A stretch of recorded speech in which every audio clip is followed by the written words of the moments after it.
welcome to the Business of Unicorns podcast. My name is Mark Fisher. I'm here today with Pete Dupuis. Pete, how are I'm you? doing great. My wife's traveling for work, so I'm a little in the weeds with managing the kids' sports schedule. But Oh my! it does make for some nights where I get a little caught up on work myself, and we're not watching Netflix for hours on end and being unproductive.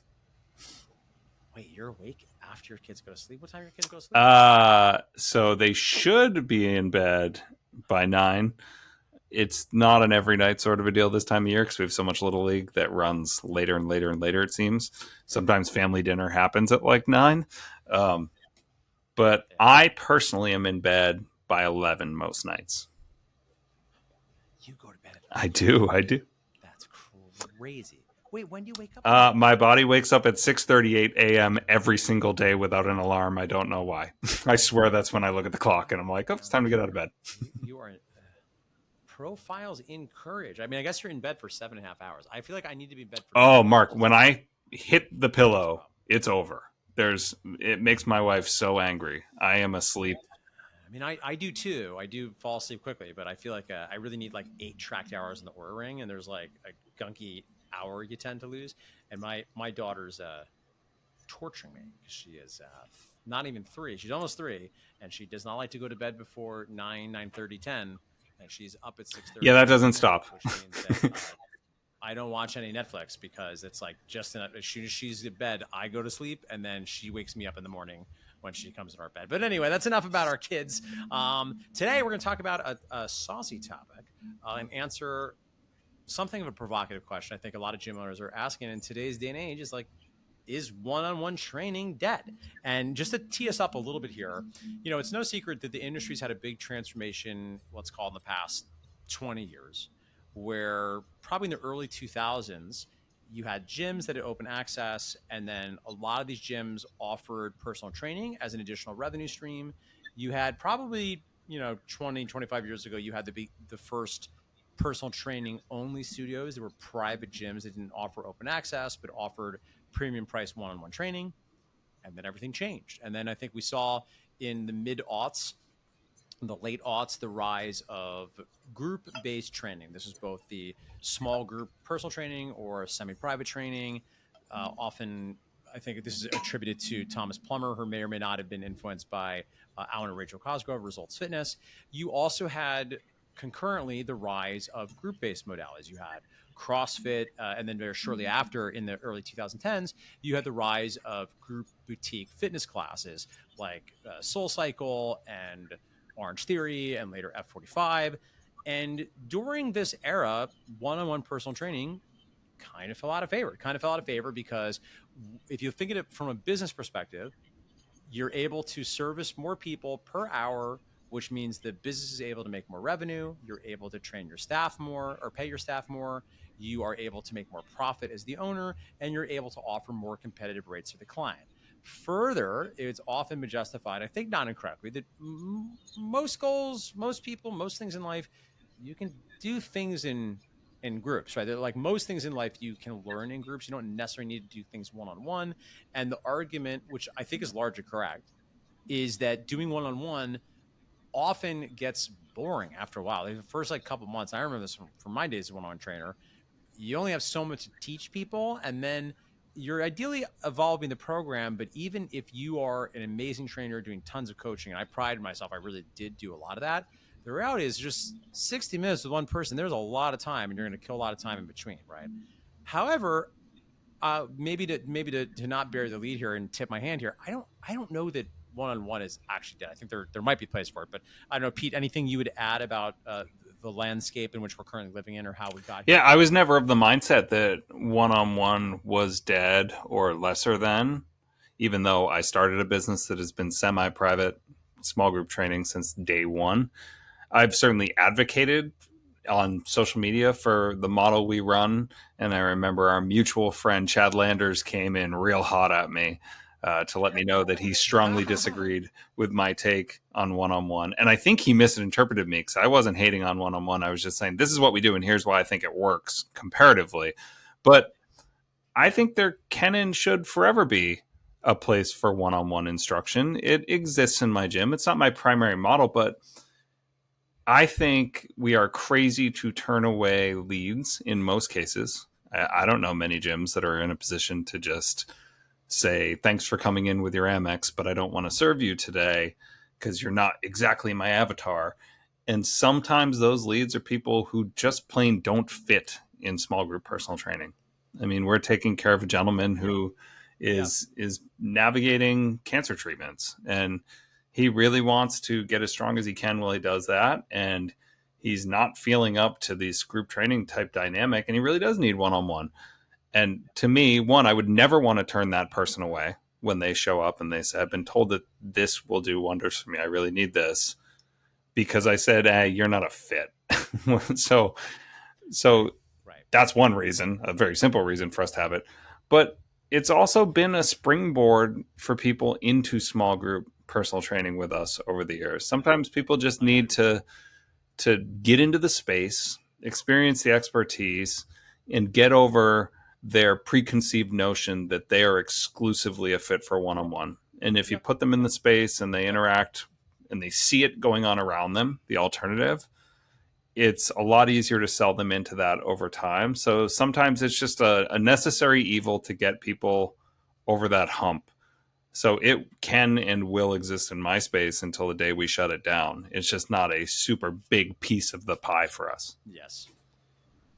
Yeah. Yeah. I think those are all great points, right? So the first thing to pull out there that I think you said, which I think is true and we should acknowledge, is some people actually need one-on-one, right? So I think, not that, we're probably this. I'm probably strawmanning here. I don't know if anybody ever really said that one-on-one was dead, but it is true that for most people, most of the time, group model is going to be better for all parties. But that's not everybody all of the time, right? So if you're dealing sometimes with people that are a lot older, people that are deconditioned, people that have real kinesthetic movement issues, we always joke about the Groundhog's Day client that every day is the first day of deadlifting. Every day they've never deadlifted before. You're always starting from ground zero. You obviously have people. I don't know if I said this, people with meaningful injury history. And then, of course, you have some people that just prefer that service. They're just willing to pay the premium for it because they just prefer that over doing things in groups. And I think the reality is, if you price things appropriately, it can work, right? Because to state like the logical, absurd version of this is, if people are paying you $1 million per hour, you're probably happy all day long to sell personal training, right? So I think part of the issue is we were just not pricing in a way that really makes sense for the business. And sometimes what you would want to price it at is more than anybody should actually pay for it, right? Because I always say for myself, I also am still available for personal training for $1 million per hour. I will absolutely train you, do one-on-one training for $1 million per hour, but you might be better off. I don't know if the value is really there for you. With all due respect, as an amazing trainer, as I'm sure I'm still probably am, probably best to not have me lace back up the sneakers. Probably better to look at some other solutions that are more affordable. But I do think that's part of the play. More often than not, I think what we need to do is, if you're finding you're doing more one-on-one, if you want more one-on-one rather than you want, I think you can often take care of that just by charging more. I think the other thing you said that is worth acknowledging, and you see this a little more in the CrossFit space. I don't see this happen quite as often as maybe it could for a lot of people in our corner, is the PT first model, right? So PT first is a model, essentially is, you're setting up your front end offer is some sort of one-on-one offering, which has a number of things that are beneficial. First of all, if you're moving people into class, you can avoid sending them straight to class, which means you can give them a little bit of time to onboard and really get them a little bit more up to speed technically before you allow them to do group training, right? So you're kind of, in theory, getting the best of all worlds. Further, you're getting an upfront infusion of cash, which can help offset the cost of acquisition, which is good from a marketing and business perspective, right? So that can really make sense for all parties. And there are a lot of gyms that use that model. And listen, again, there's going to be pros and cons. Some people don't want to spend that much upfront. Some people arguably don't need it. But I do think that is another thing that, if priced appropriately, more gyms could consider rolling out. I have a couple other thoughts I want to share about this too, but yeah, Pete, I'm wondering if anything else is striking you as we were sort of talking about the use cases for one-on-one. Yeah, I can still see tons of use cases. I agree with everything you just said I think that we might be sleeping on the importance of acknowledging just there are spatial limitations that stop some studios from being able to dive into the small group stuff like we do as well. I mean, if you saw Tony Gentilcore's first space after he left CSB, Yeah, you'd realize you're not doing small groups. Sometimes it's just a necessity, and the barrier to entry is essentially a small room or an office. So you can do it. yeah, But nobody's going to say, like, hey, Ben garage. Bruno, you should be doing small group personal training out of that one car garage that you got there. So, Right, um, right, right, right. And Ben is probably a great example too, where I mean that's exactly the type of population of clientele that can both afford, wants, and presumably will insist on doing personal training. And I think Ben is likely being paid very well for his efforts, right? So I think this is another situation too where you begin to see differences in different markets. If you're in a market that can command some more premium exclusive pricing, one of my favorite ways to leverage the strategy, and my understanding is Eric does a version of this. Our buddy Don Saldino did this for a long time in his gym when he had Drive 495 here in the city. We have some unicorn sided people that I've encouraged them to do this. If you are in a situation where you're doing more one-on-one than you want and you are transitioning to or just prefer to be doing more small group and you are the owner and you have a strongly personally branded business and you've made yourself the dancing monkey, I think there's an opportunity to just make yourself a very premium priced offering. Part of, I think, the reticence here, which I don't think is unreasonable, is a lot of owners are often reluctant to essentially, it can feel like you're punishing your most loyal long-term clients, right? And I understand that. And listen, I think there's a place to be said for loyalty in life. I don't think it's unreasonable to want to take care of the people that have been with you the longest. But at a certain point, this is, I think, very relevant to one of the eternal questions of running a gym is how to deal with the clients being upset with you when you want to get off the floor and like your relationship with the business and how you want to spend your time is changing. And, go back to the absurd offering up front. Yeah, I bet you'd be happy to keep your clients for $1 million per hour, right? If you're doing 10 hours per week and you're making your $10 million per week, you're probably not pissed off about that situation. So obviously you're not going to charge that amount. But let's say right now, you're in a market that can bear more exclusive and premium pricing. Let's say, I'm just throwing out numbers here. You're currently charging $100 is maybe like your rate card. But if you're being honest, you have a couple clients, you're charging 80 because they train 3 times a week and you've been with them a long time. Depending on the market, I don't think it'd be unreasonable if you are a brand to charge 150 or more, right? And in practice, if you're in LA, there's probably not really an upside to that, right? If you're in New York City, if there's something that's so unique about your services that you can charge those, really, really premium pricing, I mean, I'm pretty sure I don't want to speak for him and I don't know exactly what it was. I was pretty sure Don was well into the four figures by the time he ended his time training at Drive 485. Now, again, that's a very unique situation. I'm not suggesting that's going to be the case for all of you. I am suggesting that if you are hugely in demand and you are well known as a micro celeb within your community, you've obliterated obscurity, you are 3 Mile famous, and you can let prospects know, look, I'm happy to personally train you. My rates are $180 per hour. Or if you want to, do one-on-one with somebody else, it's let's say 140, or you can do small group personal training that starts at $40 per hour if you're doing it in the 6-on-1 model. Again, I'm making up all those numbers, so don't take any of that as gospel. I'm not saying that literally, though direction that sounds not terrible where I got to there. But I think for a lot of you, you can keep this as an offering, even if you don't want to make it a big part about what you do, just charge appropriate rates for it. I agree. I think you weren't far off on any of those prices. They're kind of universally acceptable. Yeah, I think, yeah, it's probably I think my maybe not super rural, Yep. but My or our friend Jordan Syed, I love when he does his Q&As and someone asks him something and he says, I'd rather shit in my hands and clap than insert whatever here. And that in that case for Eric, that is like work with a healthy 13-year-old who's got a super hyper wealthy dad who insists that Eric Cressy needs to work with him. And so I need to figure out what the dollar value is per session to have Eric not be like, I'm not coming in today if he sees that in his calendar.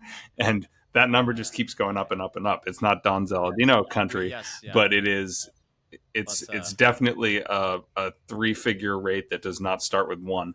And so, Oh yeah. Oh yeah, yeah. I'm happy to. If it's, I offer my consulting services free to you and Eric, if you're a thought partner. I think I would advocate for a lot, knowing Eric and what you do. So If you got value let add, me kind of round out my thoughts by saying one of the ways that we use it, and I think it could apply to anyone, even the small group personal train gyms. Um, the thing about hiring when you run a group training scenario is that it's kind of hard to say like we're close, but I need one more person.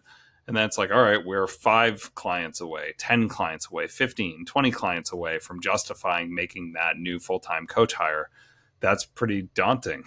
Whereas you might be a small handful of personal training clients away from making it worth the time for someone to come in to an environment where ultimately long term they're going to be a small group personal training coach. But the foot through the yeah, door is add some personal training availability with that person. You can generate some income, you can generate awareness for the small group offering with those people who do come in and start, like we mentioned earlier. So that's one way to ease your way into adding a member to the team or the payroll. And I'm totally fine with that.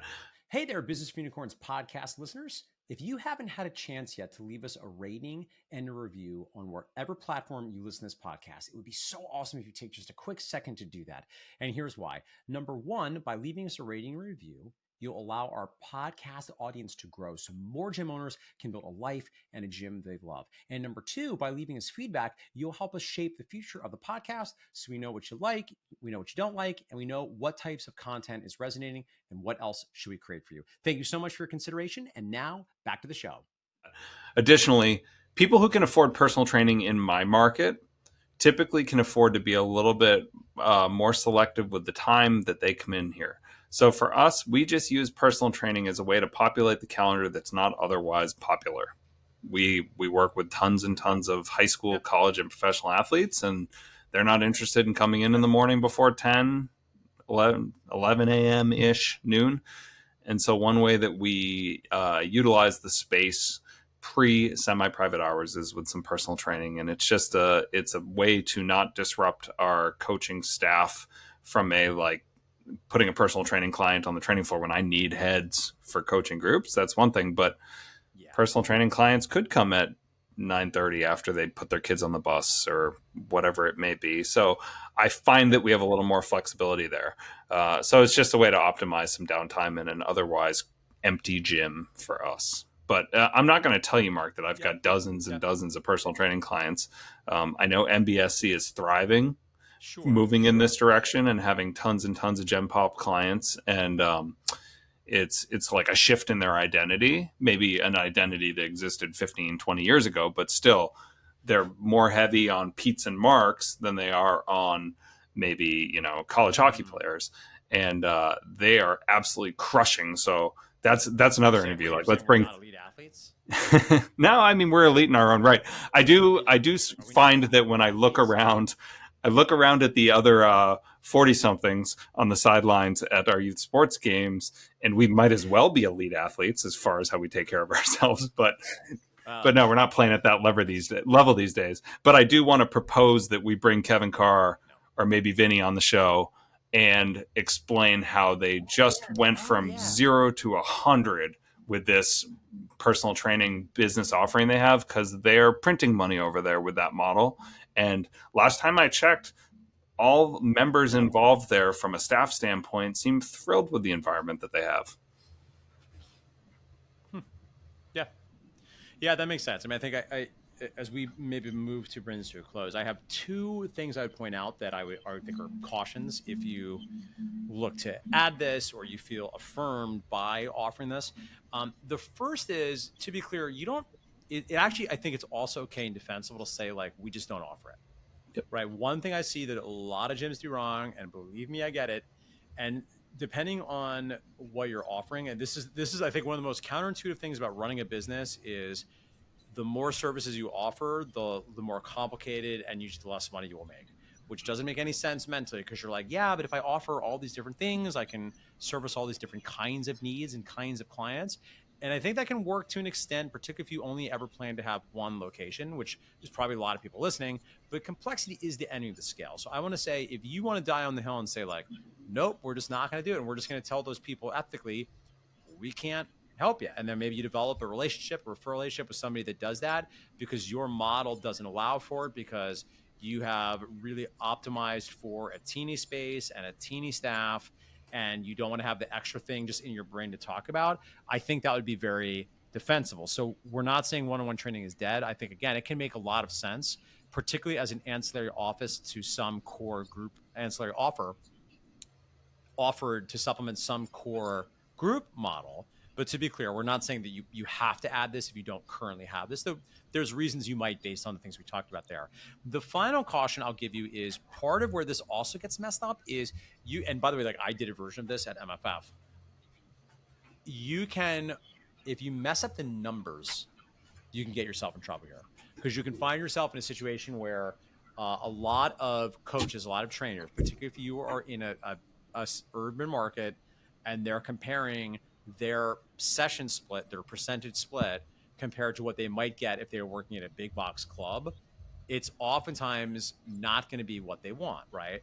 This is why everybody messes this up. Understand if, when I worked at New York Sports Club, right, back a million years ago, I got a session split that in retrospect was very high, kind of like didn't make a lot of sense for what we might recommend. I think I was getting I think there were tiers. There was like 55%, 60%, and then maybe even 65%.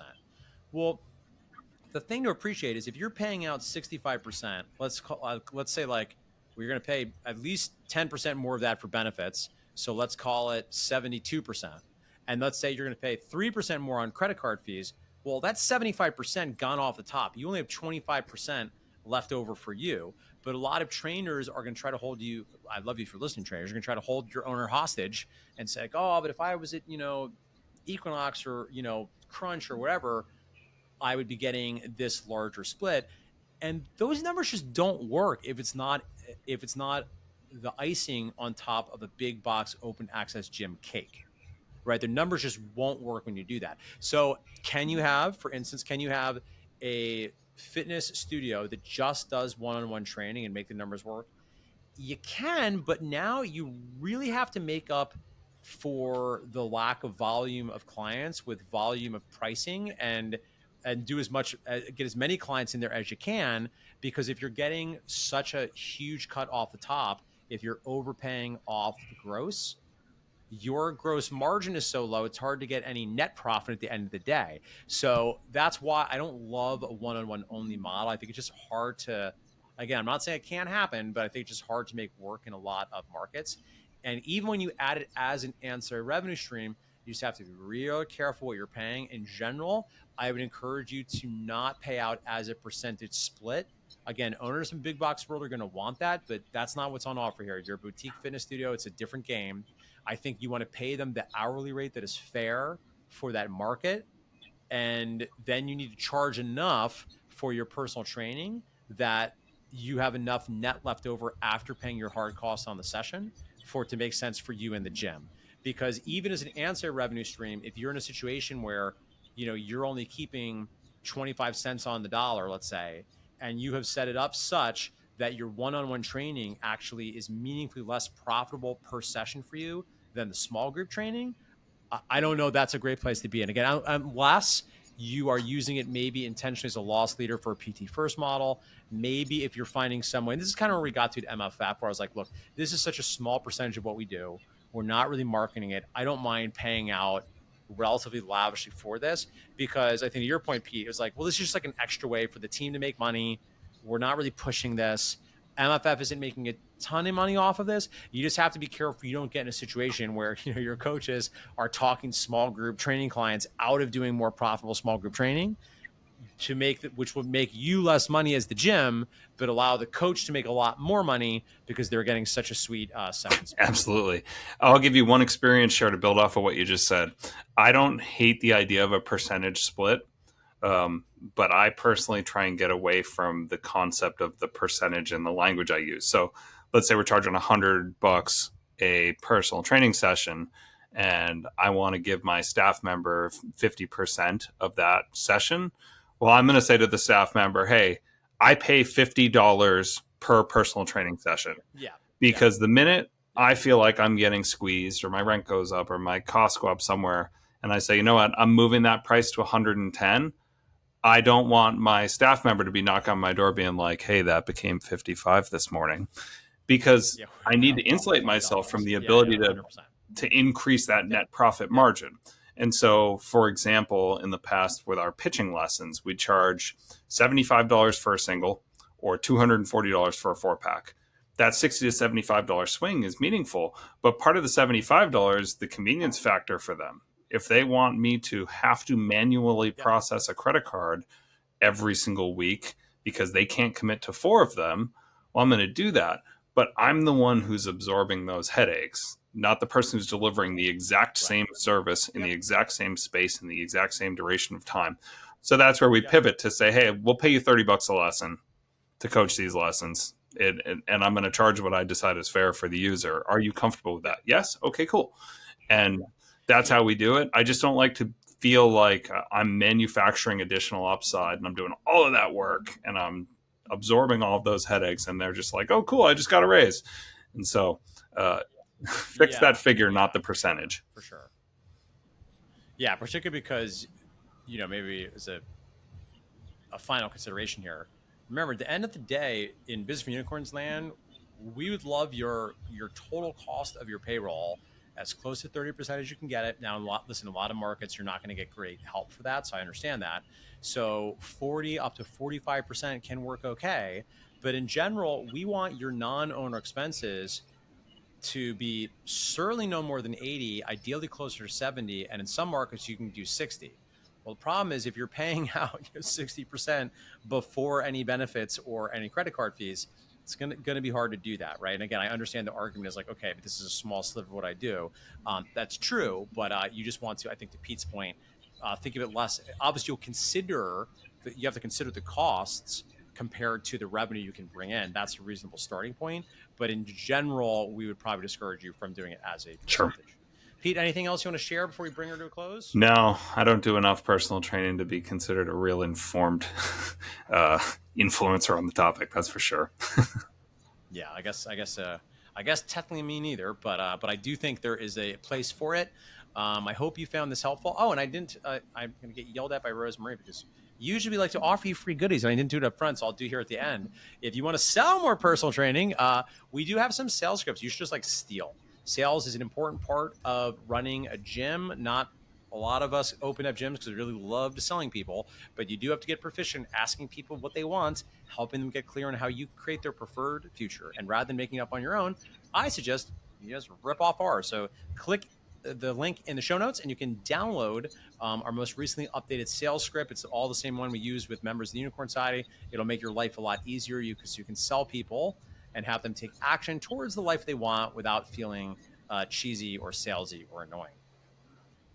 All right, friends. Pete, thanks so much for your time. We'll see you on our next podcast, and hopefully Rosemary won't yell at me for doing that at the end there. So go download our sales script so I don't get in trouble. She's terrifying, Mark. She's going to yell at me. Talk soon.